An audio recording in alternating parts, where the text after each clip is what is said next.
मैं ये पूछना चाह रही हूँ क्योंकि मेरे साथ कर्नल शैलेंद्र सिंह हैं, मेजर तून हैं। ये अमेरिकी बेसिस पर हमला हूतीज ने किया, कर्नल सिंह, हमास ने किया, लेकिन कोई सॉवरेन कंट्री जो ईरान है वो कह रही उनका हमला अमेरिकन बेसिस पर ये कब होता है?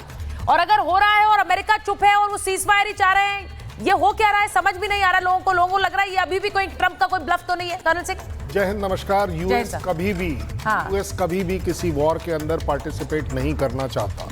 वो चाहता है कि उसके बदले में उसके प्यादे लड़े। यहाँ पाकिस्तान लड़े, यहाँ पर इजराइल लड़े, जो आप किसी भी जगह ले लीजिए। ज्यादा बड़ी बात यह आती है इससे निकलकर कि एक्चुअली इजराइल की जो अकेली एक सिंगल रिक्वायरमेंट थी कि वो उन न्यूक्लियर इंस्टॉलेशंस के ऊपर अपने बलबूते पर अटैक सक्सेसफुली नहीं कर सकता था, क्योंकि वो जो 300 फीट की जो गहराई है वो अपने आप में काबिलियत सिर्फ और सिर्फ यूएस के पास थी। मुझे लगता है कि यूएस ने जो एक सिंगल पॉइंट ऑब्जेक्टिव तब तक रखा वो सिर्फ ये रखा था कि यस, मैं आपके लिए ये काम कर देता हूं, क्योंकि इसका थ्रेट मेरे लिए भी उतना ही है, यूएस के लिए एक्चुअली ज्यादा है। अगर न्यूक्लियर बॉम्ब कल बनता है तो गारंटेड यूएस और इजराइल के लिए ही बनेगा, वही इस्तेमाल हो गया। अब आगे बात वो जो 2 सप्ताह वाली जो उन्होंने टाइम दिया था, मैं इसे कहता हूं, हमारे आर्मी लैंग्वेज में इसे बोलते हैं स्ट्रैटेजिक डिसेप्शन। और उन्होंने वो स्ट्रैटेजिक डिसेप्शन अपनी फौज के एडवाइजर्स के कहने पर किया होगा। अब आ गई उनकी जो रिलायबिलिटी वाली बात कि वो क्या बोलते हैं और क्या याद रखते हैं या क्या। उन्होंने तो बोल दिया तुलसी गबाड़ को कुछ पता ही नहीं है। एक्चुअली होता क्या है, इसको हम बोलते हैं सेलेक्टिव एमनीसिया, जो उनको बार बार होता है। वो जब बोल रहे होते हैं उतनी देर में शायद भूल जाते हैं कि मैंने पिछली वाली लाइन कौन सी बोली थी, क्योंकि उन्हें ये याद नहीं रहता कि वो एक जिम्मेदार पद पर है जब कुछ बोल रहे हैं। तो इसीलिए आजकल मैं बोलता हूं कि आज के बाद जब भी कहीं सीज फायर ट्रंप द्वारा हो, उसके साथ ब्रैकेट में लिखा होना चाहिए Nobel peace prize cease fire, उसका नाम ही होना चाहिए। ये नहीं, ये आप बिल्कुल सही कह रहे हैं, क्योंकि उन्होंने तो पूरी लिस्ट गिरा दी थी अपने सोशल मीडिया अकाउंट पर कि मैंने तो इतने लोगों के बीच में शांति कराई है, लेकिन कोई कुछ हो नहीं रहा है। अफगानिस्तान में क्यों नहीं कराई, और वियतनाम में क्यों नहीं कराई, और इराक में क्या किया? नहीं, यूक्रेन में क्यों नहीं कराई, बिल्कुल सही, साथ क्यों नहीं कराई? बिल्कुल वाजिब है। लेकिन ये सवाल हो गई, ये सवाल उन पर ज्यादा जाता है जो कि डोनाल्ड ट्रंप पर इतना भरोसा करते आए कि ये कह रहे थे कि डोनाल्ड ट्रंप ने कहा कि सीज फायर कराया, हमने तो कुछ नहीं किया ऑपरेशन सिंदूर के दौरान। भाई मैं मुमताज साहब आपसे पूछ रही हूँ, आप कर रहे हैं भरोसा डोनाल्ड ट्रंप पर? वो अभी भी आते हैं कह रहे हैं मैंने सीज फायर कराया है, वो ऑपरेशन सिंदूर में भी कह रहे हैं मैंने सीज फायर कराया है। ईरान भरोसा कर रहा है उनके सीज फायर पर, कौन भरोसा कर रहा है? आप लोग कर रहे थे बहुत भरोसा सीज फायर पर कि वो जो बयान देते हैं बहुत सही देते हैं, भारत ने घुटने टेक दिए। नहीं, देखिए ऐसा बिल्कुल नहीं है। और अब तो लग रहा है कि जैसे डोनाल्ड ट्रंप की चाबी या लगाम जो है वो नेतन्याहू के हाथ में है। अच्छा, डोनाल्ड ट्रंप चाहते तो हैं कि सीज फायर हो जाए, और आपको याद होगा कि हमास के मामले में भी सीज फायर हुआ था, आपको याद होगा। और चूंकि डोनाल्ड ट्रंप ने इलेक्शन के दौरान ये बात कही थी कि शपथ लेने से पहले सीज फायर हो जाएगा, और उन्होंने शपथ लेने से 2 दिन पहले वहां पे सीज फायर करा दिया था। लेकिन उसके बाद फिर हमने देखा कि उस सीज फायर को तोड़ा, किसने तोड़ा? इजराइल ने। और बिल क्लिंटन का जो बयान आया है उसको ज़रूर जहन में रखिएगा। उन्होंने कहा कि दरअसल ये अपनी सियासत बचाने के लिए, नेतन्याहू अपनी कुर्सी बचाने के लिए ये सब कर रहे हैं, जंग को एस्केलेट कर रहे हैं। तो इस चीज़ को समझना होगा। और अभी भी उन्हीं के कहने पे 2 हफ्ते का वक्त डोनाल्ड ट्रंप ने दिया था, लेकिन कौन सी ऐसी इमरजेंसी आ गई थी कि डोनाल्ड ट्रंप को हमला करना पड़ा ईरान पे? कोई ऐसी इमरजेंसी नहीं। तो आप इस सीज फायर पर भरोसा कर रहे हैं? ये सीज फायर हो गया है, वो कह रहे हैं ईरान मेरे पास आया, इजराइल मेरे पास आया, मैंने सीज फायर कराया, ये हुआ नहीं है। नहीं, बिल्कुल नहीं। और इसमें भी देखिए 2-3 बातें गौर करने वाली बात है। डोनाल्ड ट्रंप ने क्या कहा कि सीज फायर होगा, और सबसे पहले ईरान को सीज फायर जो है मतलब हमले रोकने पड़ेंगे।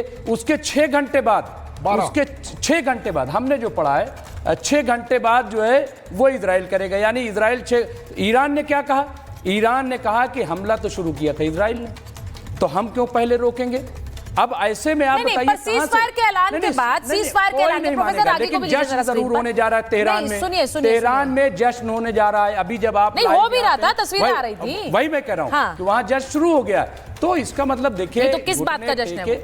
वो किस बात का जश्न है? जीत का, कामयाबी। आज घुटने टेक रहे इजराइल भी और अमेरिका भी। अच्छा, आप कह रहे हैं इजराइल और अमेरिका ने घुटने टेक दिए ईरान के सामने? बिल्कुल, ईरान के सामने इजराइल और अमेरिका ने घुटने टेक दिए, उसका जश्न ईरान में मनाया जा रहा है, ये आप कह रहे हैं? किस बात का है? और किस बात? वो इस बात का जश्न मना रहे हैं कि दोनों आज कह रहे हैं, दोनों मजबूर हैं कि सीज फायर करो, सीज फायर करो, क्योंकि वॉर जो है अभी तो इजराइल के अंदर दाखिल हुई है, माफ कीजिएगा, ये अमेरिका के अंदर दाखिल हो जाएगी। फर्स्ट टाइम है। इसका नुकसान ईरान को नहीं हो रहा था?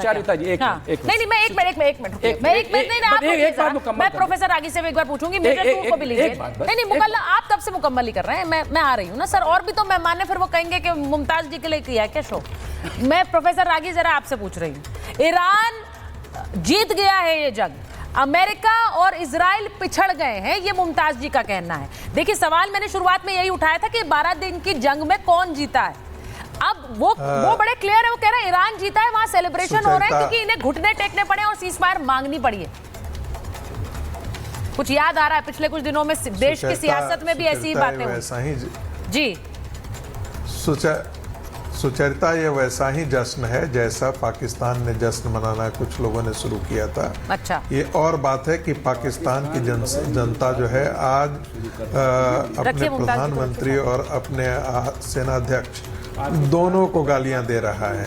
देखिए, नेतन्याहू ने बहुत साफ कहा कि उनका जो मिलिट्री ऑब्जेक्टिव था वो पूरा हुआ, और वाकई पूरा हुआ है। घर में घुस करके अमेरिका ने आपके न्यूक्लियर प्लांट को बॉम्बिंग किया, कुछ नहीं आपके किया, आर्मी चीफ को मारा, आपके एयरफोर्स के चीफ को मारा। एक मिनट, आप ध्यान रखिए, सबके बीच में नहीं बोलते हैं। आपके आर्मी चीफ को मारा, आपके एयरफोर्स के चीफ को मारा, जितने बड़े टॉप कमांडर थे उन सबको एलिमिनेट कर दिया। और यूएन का डेटा यदि ले लें तो 900 के आसपास जो है वो ईरान के अंदर लोग मारे गए हैं। आपने इजराइल के अंदर क्या किया है? आपने उसके किसी भी मिलिट्री एस्टेब्लिशमेंट को डैमेज नहीं किया है। आपने घरों को डैमेज किया है, सिविलियंस को डैमेज किया है, वो भी 25-30 आदमी। कहाँ की न्यूज़? इसलिए नहीं, एक मिनट, यूएन चार्टर की बात क्यों की जा रही थी? अरे नहीं, तो सुनिए मेरी बात। मुमताज जी एक एक करके बात करेंगे। नहीं, एक एक करके बात करेंगे। एक मिनट सुनिए मेरी बात, एक मिनट मेरी बात सुनिए। यहाँ पर भी वही ईरान इजराइल वाला हाल मत करिए कि दोनों अपनी अपनी जीत की बात करें। अब सही बात तो होगी। आप मुझे अमेरिका और डोनाल्ड ट्रम्प नहीं बनना है सर, इतने ज्यादा मुझे अमेरिका और डोनाल्ड ट्रम्प नहीं बनना है जो है वो आप नहीं, सुनिए मेरी बात, मुझे डोनाल्ड ट्रम्प नहीं बनना है बीच में, इसीलिए ना आप ईरान बनिए और इजराइल ना बनने दीजिए दूसरे को। अपनी बातें पक्ष में और एक एक करके रखते हैं। मैं ये सिर्फ पूछ रही हूँ, अगर जीता, उन्होंने कहा कि इतने न्यूक्लियर साइंटिस्ट को एलिमिनेट कर दिया, न्यूक्लियर साइट्स को ध्वस्त कर दिया, क्या ये नहीं हुआ है जो प्रोफेसर रागी बोल रहे हैं? क्या वो नहीं हुआ है? हुआ है या नहीं हुआ है? प्रोफेसर आगे अपनी बात कंप्लीट करिए, फिर मैं मेजर सुचरिता बोलिए। सुचरिता सीज फायर के लिए अमेरिका क्यों आगे आया और चाहा भी? क्योंकि अभी कर्नल शैलेंद्र ने बहुत अच्छी बात कही, जो भी एक टारगेट होता है, मिलिट्री टारगेट होता है, उसने पूरा किया। मिलिट्री टारगेट में ये नहीं था कि हम पूरे ईरान को बर्बाद कर दें और उसको गाजा की तरफ लेकर के चले जाएं। मिलिट्री टारगेट ये था कि हम उसको यूरेनियम प्रोसेसिंग से हम रोक देंगे, और इसमें तो डोनाल्ड ट्रंप ने पुतिन को भी खींच लिया है। अभी गार्जियन से इंटरव्यू देते हुए नेटो के समिट